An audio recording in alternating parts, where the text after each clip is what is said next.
Halo para sahabat sekalian, jumpa lagi dengan saya, Rino Dukinaltum atau Romo Inongutra. Senang kali ini bisa berjumpa dengan Anda semua dalam ruang katekese Iman Katolik. Sebenarnya saya memang orang yang paling gaptek, sehingga tidak bisa membuat video yang baik atau harus dibantu oleh orang lain.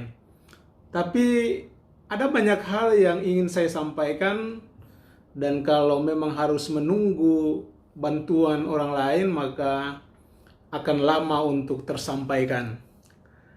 Karena itu saya akan mencoba untuk secara sederhana, yang penting pesannya sampai, soal animasi dan gambar, foto dan lain sebagainya, hal kedua atau faktor-faktor mendukung saja. Oke, pagi hari ini saya ingin menjawab pertanyaan orang, baik orang-orang Katolik maupun non-Katolik, yang mempertanyakan tentang kepengantaraan Maria, atau mengapa orang Katolik berdoa lewat perantaraan Bunda Maria. Tentunya banyak hal bisa dijelaskan dengan topik ini, tapi kita fokus pada beberapa peristiwa penting dalam kitab suci atau ayat-ayat kitab suci. Jadi ada kritik dari beberapa denominasi Protestan yang mengatakan bahwa Yesuslah pengantara satu-satunya antara manusia dengan Allah atau Allah dengan manusia. Mereka mendasarkan argumen mereka pada 1 Timotius bab 2 ayat 5. Kita bisa membacanya dalam kitab suci. Karena Allah itu esa, dan esa pula Dia yang menjadi pengantara antara Allah dan manusia, yaitu manusia Yesus Kristus.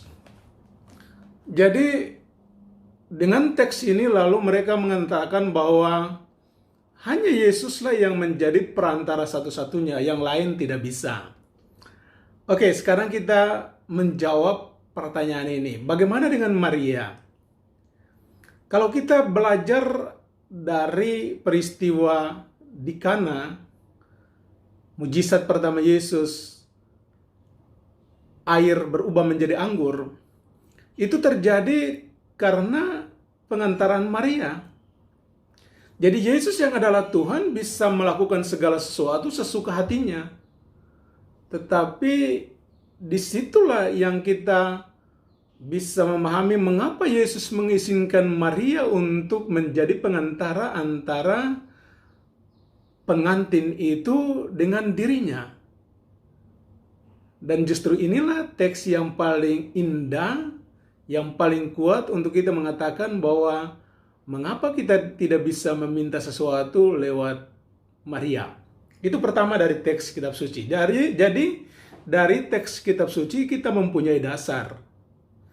Hal kedua yang mau saya sampaikan sebagai bentuk pertanggungjawaban adalah, misalnya nih, kalau ada jemaat yang datang kepada pendeta lalu meminta, Pak Pendeta, tolong nanti dalam ibadat tolong doakan saya.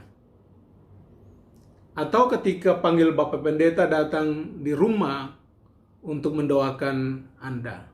Sama dengan dalam kalangan Katolik, misalnya umat biasa memberikan intensi misa, wujud misa kepada romo atau pastor untuk mendoakan pada misa hari Minggu atau misa di hari-hari yang lain. Jadi sesaat ketika pendeta atau pastor romo itu mendoakan wujud atau intensi dari umat dan jemaatnya, maka saat itulah dia berfungsi sebagai seorang perantara Allah dan manusia, atau manusia dengan Allah. Kalau kita tetap berpegang teguh pada teks 1 Timotius bab 2 ayat 5, maka kita tidak perlu meminta bantuan pendeta atau pastor untuk mendoakan kita. Secara lebih tegas sedikit lagi kita mengatakan bahwa sedangkan pastor, pendeta, romo saja orang berdosa, tetapi karena jabatan mereka sebagai imam dan gembala, maka kita percaya doa-doa kita tersampaikan kepada Tuhan. Lalu apa yang mustahil bagi seorang Maria?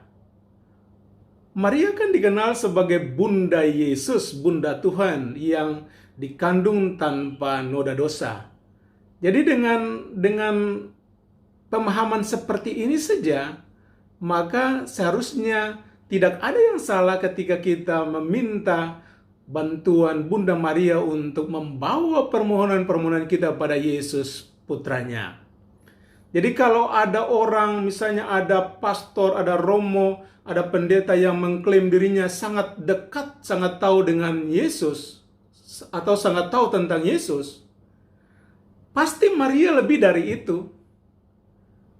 Karena itu mengapa di tiang gantungan Yesus meminta Yohanes untuk menerima dia sebagai ibunya, atau meminta Maria ibunya untuk menerima Yohanes sebagai putranya. Disinilah maksud dan permohonan kita para putra-putri Maria disampaikan kepada Yesus. Jadi dari ajaran Gereja Katolik kita mendapatkan pengajaran bahwa kita tidak berdoa kepada Maria. Kita berdoa lewat perantaraan Maria atau melalui Maria kepada Yesus atau kepada Allah. Dalam bahasa Latin dikatakan dengan begitu indah, per Mariam ad Jesum. Melalui Maria kita sampai kepada Yesus.